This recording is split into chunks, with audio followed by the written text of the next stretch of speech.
How to only me featured photo on Facebook.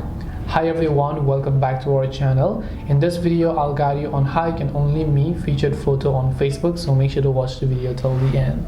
If you want to hide your featured photos on Facebook, it is very simple.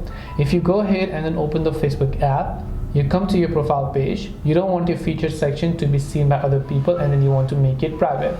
Well, that is also possible, but in order to do that process there are two ways. One way is that you can lock your account, that means to make your account completely private. The other is to turn on professional mode. When you turn on professional mode, featured photos are going to remain hidden. And to do this, first of all, to enable profile lock, tap the three lines option from the top right, tap the gear icon here.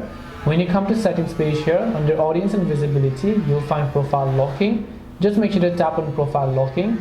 Tap on lock your profile will be successfully locked, and you can see if I just select view as now, this is how other people is going to be able to view my profile. They will not see anything, even my featured section, a few of my bios, but nothing more than that. Now let me just turn it off back again. Well, now the other way is what you need to do is you can do this by turning on professional mode. And to do this, let's say I reload the page again, you can still see my featured section here. I tap the three dots option. Here you'll find turn on professional mode, tap on it, tap on turn on. Once you've turned on professional mode, what happens is that your featured photos are going to be hidden by default. Now if I refresh it, this time you will see there is no featured section. If you want to get it back, you can just tap the three dots option, tap on turn professional mode off again.